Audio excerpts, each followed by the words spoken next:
Beneath the endless, shimmering blue of the vast Pacific Ocean, there lies a tiny speck of land. It is a place that, most world maps no longer bother to detail, a forgotten island where the relentless waves of time have washed away nearly all traces of its former glory. This is a destination that feels almost like a myth, a whisper carried on the salt-laced wind.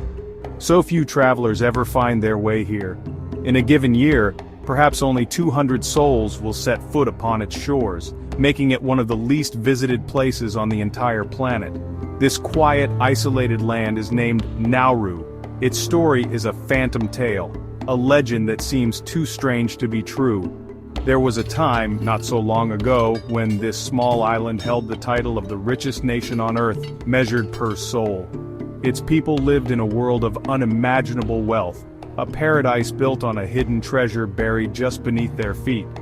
Today, however, that paradise is gone. The island now breathes quietly, cloaked in a shroud of creeping rust and a profound, unspoken sense of deep regret. The silence here is heavy, thick with the weight of unanswered questions and faded dreams. The ghosts of unimaginable prosperity haunt the empty roads and decaying structures, a constant reminder of a golden age that vanished as quickly as it appeared. The rusted-out skeletons of luxury cars, once symbols of infinite wealth, now lie entangled in jungle vines, slowly being reclaimed by the very earth that was sacrificed for them. The story of Nauru has been deliberately buried, its name almost erased from the world's memory, hidden away from prying eyes. Why would a nation that once touched the very skies, a place that held more wealth per person than any kingdom or empire, now choose to bury its own name in such profound silence? What secret does this island guard so closely? The answer is a chilling tale of fortune and ruin, a modern-day curse that serves as a haunting warning to the rest of the world. It is the story of how a gift from the earth became a poison, and how a dream of endless riches led to a desolate, forgotten reality. The island of Nauru has a story to tell, if only you are willing to listen.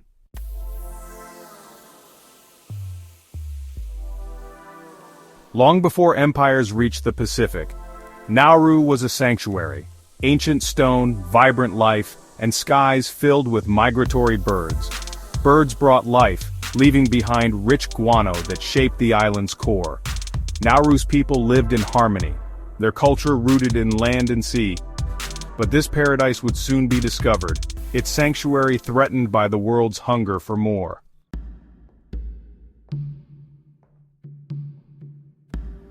In 1899, geologist Albert Ellis received a strange stone from Nauru. His curiosity revealed it was pure phosphate, nature's gold dust. This discovery transformed Nauru, drawing the world's attention and turning the island's silent blessing into a dangerous curse.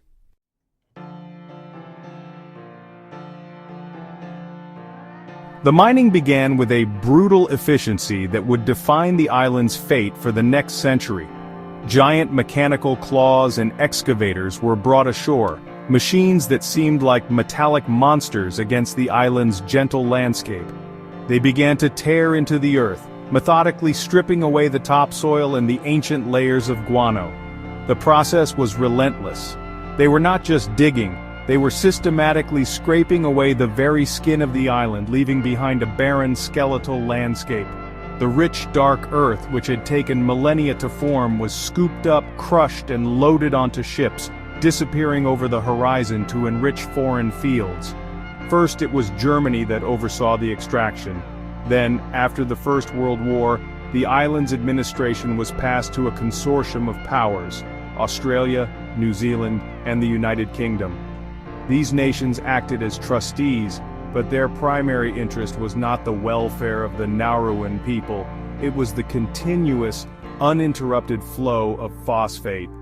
Australia in particular became the primary beneficiary, its agricultural sector becoming heavily dependent on Nauru's finite resource.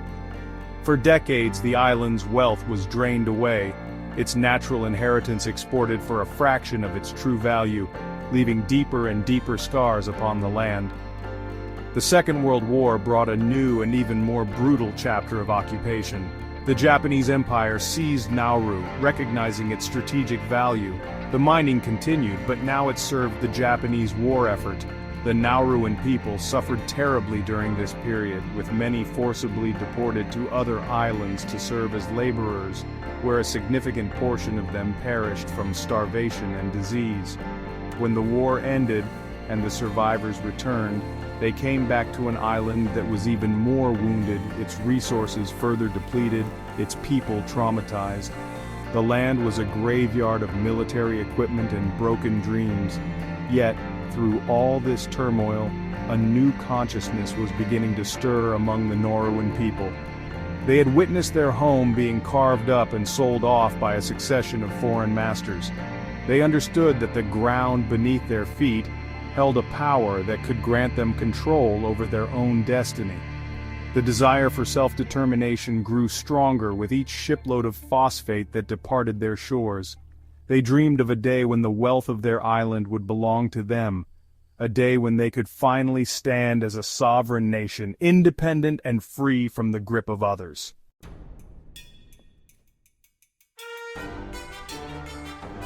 The dream of freedom finally became a reality. After years of political struggle and negotiation, Nauru achieved independence on January 31, 1968. It was a moment of immense pride and celebration. For the first time in nearly a century, the people of Nauru were the masters of their own island, and, crucially, the masters of its immense phosphate wealth. They quickly moved to take full control of the mining operations, buying out the assets of the British Phosphate Commissioners. The flow of riches that had for so long been diverted to foreign coffers was now redirected into their own hands, and the torrent of money was unlike anything the world had ever seen. Almost overnight, the tiny island nation of Nauru became a global phenomenon. With a population of only a few thousand people and a seemingly endless supply of high-grade phosphate, it soared to the top of the world's economic charts. By the mid-1970s, Nauru boasted the highest per capita income on the entire planet, eclipsing even the oil-rich sheikdoms of the Middle East. It was a staggering transformation. A people who had lived a subsistence lifestyle just a few generations prior were now citizens of the wealthiest country on earth. The dust of their ancestors had been turned into unimaginable fortune. This newfound wealth was distributed among the people, ushering in an era that can only be described as a golden age of excess. Life became a dream of effortless prosperity. There were no taxes to pay. Healthcare, education, and housing were all provided for free by the state.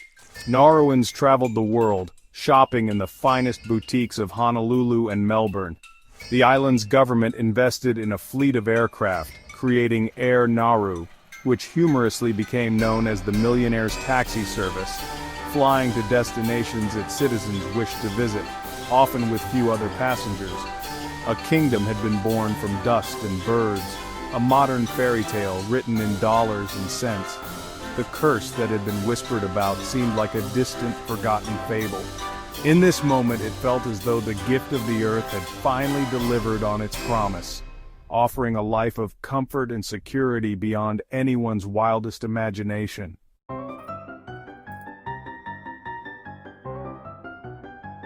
Nauru's wealth was a biblical deluge, money everywhere, logic abandoned. In the 1970s, the island became the richest nation per capita.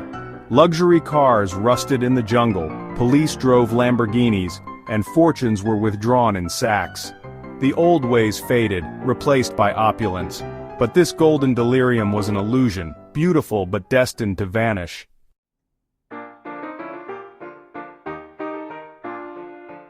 Phosphate mining brought wealth, but at a devastating cost. The island's interior was stripped bare, leaving a jagged wasteland called the topside.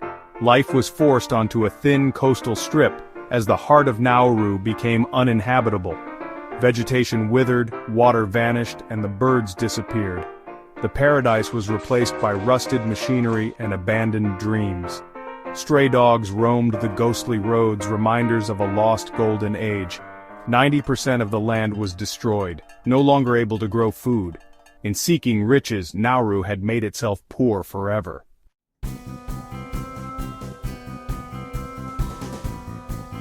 With the land ruined, Nauruans lost their traditional diet.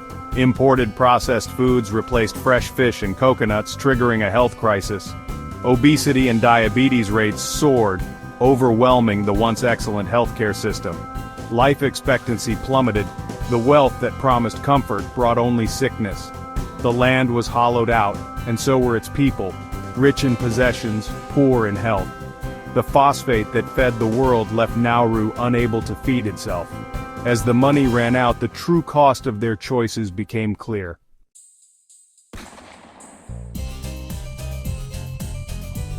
By the late 1980s, the phosphate was nearly gone. The government's failed investments drained the last reserves. Public services collapsed, salaries and savings vanished. The island plunged into darkness and hunger, cut off from the world. People who had forgotten how to farm or fish now faced real scarcity. Symbols of wealth became bitter reminders of what was lost. Nauru was left bankrupt, isolated, and in crisis. The psychological toll was immense, a nation defined by loss. The party was over, and the damage was permanent.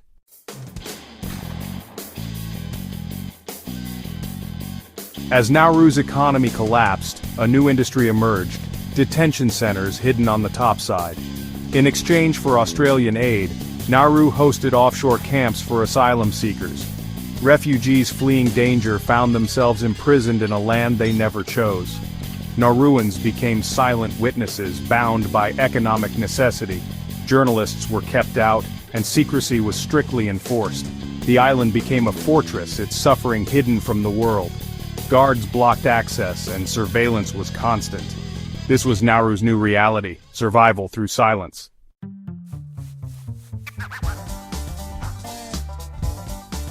Australia called it the Pacific Solution, a policy to deter asylum seekers. Refugees were held in harsh, indefinite detention on Nauru. The camps were notorious for poor conditions and psychological harm. Australia paid for the system, keeping the human cost out of sight. Nauru, desperate for funds, became complicit in this moral compromise. The camps symbolized traded humanity, lives reduced to budget lines. The island's secrets were now about more than lost wealth.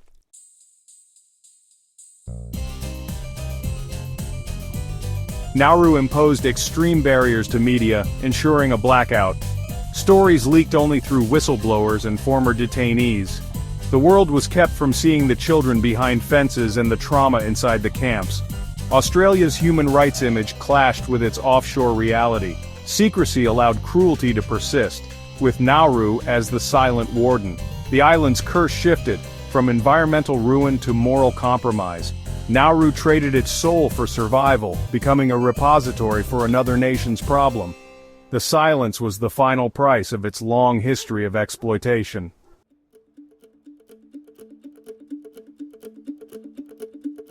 As Nauru fades from memory, a new whisper rises, the siren call of deep-sea mining. Companies seek riches in the abyss, promising Nauru a second chance, but scientists warn of irreversible damage to fragile ocean life. The question remains, will Nauru risk its oceans for fleeting prosperity?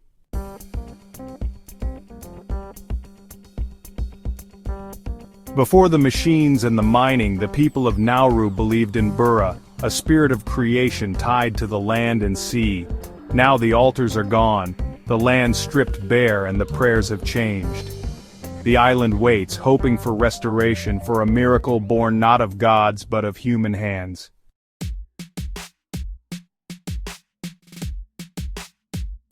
The scars of Nauru's golden age are etched onto its people and land.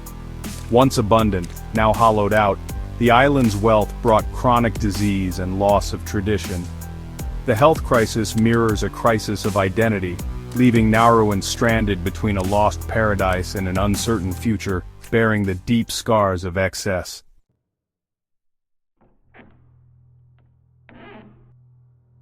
Nauru's fate is not a distant tragedy but a warning. Its journey from paradise to wasteland mirrors our own, stripping lands, chasing short-term gain, trading nature for fleeting wealth. Nauru is a mirror to our world, forcing us to ask, will we learn from its mistakes or repeat them on a global scale?